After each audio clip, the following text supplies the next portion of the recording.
अब देखिए फिर से प्रूव वाला क्वेश्चन आ गया। यूक्लिड्स डिवीज़न लेमा को शो करना है और इस बार कुछ अलग करना है।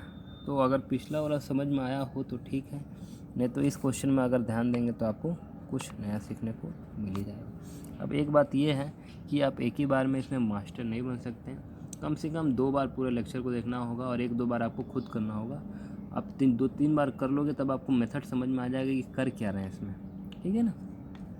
चलिए, तो इसमें बोल रहा है कि यूक्लिड का डिवीज़न लेमा को यूज़ करके क्या शो करना है, शो करना है ये so that square of any positive integer, कोई भी पॉजिटिव इंटीजर का स्क्वायर क्या होगा, is either of the form, या तो 3m होगा या 3m प्लस 1 होगा, ठीक है, या तो 3m होगा या तो 3m प्लस 1 होगा। ये आपका क्वेश्चन है, आप देख लीजिए ध्यान से, देख लिए होंगे। चलिए अब हम सॉल्यूशन करते हैं इसका। फिर आ गया ये, मान लीजिए a is equal to by, इसको लिख दीजिएगा by Euclid's division lemma, a is equal to b q plus r. तो हम लोग को केवल ये देखना है, इस पर अभी फोकस नहीं करना, बी क्यू, ठीक है ना। तो हम बोले अगर इसको किससे कंपेयर करना होता है, इससे कंपेयर करना होता है। बी क्यू है, यहाँ 3m है, ठीक है। तो यहाँ कंपेयर करेंगे तो आपको b जो मिलेगा वो पता चलेगा ये 3 मिलेगा। इसको इससे कंपेयर करने पे क्या मिलेगा, b 3 मिलेगा। पहला काम ही ये होता है, b निकालना होता है कि वो 3 रहे या जो भी है आपको क्वेश्चन में दिया उसको आपको लेके करना है, ठीक है। तो जब आपका b 3 हो गया तो रिमाइंडर कितना हो सकता है आपका, पता ही आपको b से कम होगा, यानी 3 से कम, यानी कि 0, 1, 2, यानी इसके कितने केस बनेंगे, 3 केस बनेंगे। और याद रखिएगा यहाँ स्क्वायर बना है, स्क्वायर लिखा है, यानी हर केस का क्या करना होगा, हम लोगों को स्क्वायर करना होगा। चलिए, तो पहला अगर जो क्वेश्चन है, पहला जो केस है वो क्या होगा, a is equal to b q, यानी कि यहाँ पर b कितना है हमारा, 3 है, ठीक है ना, 3 और यहाँ क्या है q प्लस r तो यहाँ 0 है, ठीक है। अब इसका क्या करना है, स्क्वायर करना है। 0 का तो स्क्वायर करेंगे नहीं, 0 ही होगा। तो 3q का स्क्वायर कितना होगा, 9q स्क्वायर, ठीक है। अब देखिए हम लोग को कुछ नहीं करना है, क्या इसको हम इस फॉर्म में लिख सकते हैं, यानी कि 3 रहे और बाकी कुछ भी रहे अंदर, हमको कोई फ़र्क नहीं पड़ता है। तो आप बोलोगे जी सर लिख सकते हैं, इसको हम लोग ऐसे लिख सकते हैं 3 × 3q स्क्वायर, ऐसा हम लोग लिख सकते हैं, जी बिल्कुल लिख सकते हैं। 3 × 3 9 ही होता है और q स्क्वायर है, यानी 9q स्क्वायर को हम लोग ऐसा लिख सकते हैं। अब बाहर हम 3 निकाल लिए, अंदर का जितना भी बचेगा उसको क्या मान लेना होगा, m मानना होगा। क्या मानना होगा, m मानना होगा। तो ये इस फॉर्म में आ गया, बस हमको लाना इसी फॉर्म में, जो क्वेश्चन में दिया उस फॉर्म में ला दिया, आपका काम खत्म, और कुछ भी नहीं पूछेगा, ठीक है। अब दूसरा केस में भी वही करना है।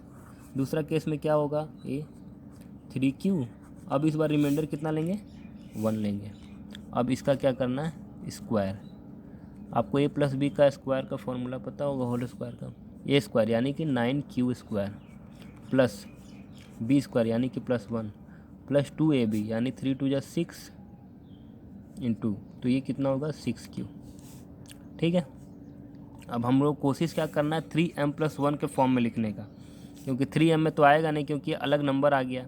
तो इसको ऐसा करो कि आपको दिख रहा है ये प्लस 1 अलग है, तो इसका भी प्लस 1 को पीछे रख लो, तो 9q स्क्वायर, अब 6q को यहाँ लिख दो, 6q प्लस 1, ठीक है।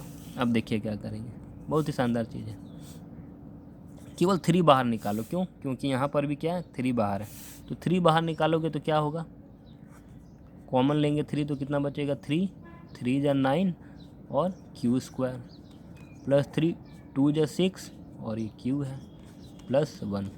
अब ये 3 ये पूरा क्या बन जाएगा, इस केस में m बन जाएगा, यानी 3m + 1 के फॉर्म में आ गया, जो कि ये है। यानी कोई भी अगर स्क्वायर नंबर है वो या तो 3m का फॉर्म में होगा या तो 3m + 1 के फॉर्म में होगा। उसी तरह आपको क्या करना है, 3q + 2 का भी करना है। केस थर्ड को क्या करना है, 3q + 2 तो क्या करना है स्क्वायर, क्योंकि यहाँ रिमाइंडर 2 है। अब इसका स्क्वायर करेंगे तो कितना होगा, 9q² + 4 प्लस 3 2 जा 6 2 जा 12q, यही तो होगा और तो कुछ होगा नहीं। अब इसको भी फिर हम लोग उस फॉर्म में लिख लेंगे। अब ये देखिए 4 है, तो 4 तो यहाँ पर ही हम लोग का फॉर्म में था नहीं, या तो 3m था या तो 3m + 1 था, तो इसको हम लोग +1 करके अलग से लिख लेंगे। जैसे +1, 4 में से 1 घटा दिया यानी 1 को अलग लिख दिया। अब बाकी सबको ऐसे लिखेंगे, 9q² + 12q प्लस 4 था तो 4 को क्या लिख सकते हैं, 3 + 1 लिख सकते हैं ना, 3 + 1। अब इसमें से क्या निकालेंगे, केवल 3 बाहर निकालेंगे, ताकि अंदर में जो कुछ आएगा उसको हम लोग m कह देंगे। तो 3m + 1 के फॉर्म में जैसे आएगा आपका काम हो जाएगा। तो 3m बाहर निकाल दिए, 3 3 जा 9 अंदर q², यहाँ 3 4 जा 12 और अंदर क्या बचा q, 3 1 जा 3। इसको तो कुछ करना ही नहीं है क्योंकि इसको तो अलग से रखना है। अब ये पूरा क्या कहलाएगा आपका, m कहलाएगा। तो m की वैल्यू चेंज होती रहेगी, कोई दिक्कत नहीं, फॉर्म यही होना चाहिए। यानी ये 3m + 1 के फॉर्म में आ रहा है क्या, जी हाँ आ रहा है। यानी जो 3 केस बन रहे हैं उन 3 केस को सॉल्व करने पर हम लोगों को क्या देखने को मिल रहा है कि कोई भी स्क्वायर नंबर होगा, यानी कि हम लोग स्क्वायर करके देखें, वो या तो 3m होगा या तो 3m + 1 का फॉर्म होगा। अगर हम लोग एग्जाम्पल की बात करें तो मान लो कि अगर आप बोल रहे हो कि सर स्क्वायर कोई लेके आप बताओ, तो अगर हम बोले कि स्क्वायर, मान लो एक नंबर है 16, ये स्क्वायर नंबर है, तो ये क्या होगा, ये देखो 3m + 1 के फॉर्म में है, 3 × 5 15 + 1 हो गया। अब मान लो आप बोलोगे कि सर 9 भी स्क्वायर होता है, इसको ये किस फॉर्म में आएगा, तो अब लोग सर 3 × 3, यानी 3m के फॉर्म में आ गया। ये 3m होगा तो ही 9 होगा, 3m + 1 होगा तो होगा 16। तो यानी कोई भी स्क्वायर नंबर हो या तो 3m होगा या तो 3m + 1 होगा, कोई एक ही नहीं हो सकता है, ठीक है ना। अलग अलग स्क्वायर नंबर है, उसका अलग अलग फॉर्म है। जैसे हम बोल रहे हैं 25 है, तो ये 3m के फॉर्म में नहीं आएगा। 3m का फॉर्म में कैसे होगा, 3 से डिवाइड ही नहीं होगा। ये 3m + 1 के फॉर्म का है, 3 × 8 24 + 1 25। तो यही इस क्वेश्चन में कहना चाह रहा है, ये बात हम लोग को पता है, बस इसको प्रूफ करना है by using Euclid's division lemma. तो इस क्वेश्चन को आप समझ लो, अगर ये समझ में आ जाएगा उसके बाद ही हम अगला क्वेश्चन कराएंगे, ठीक है। तब तक के लिए बाय।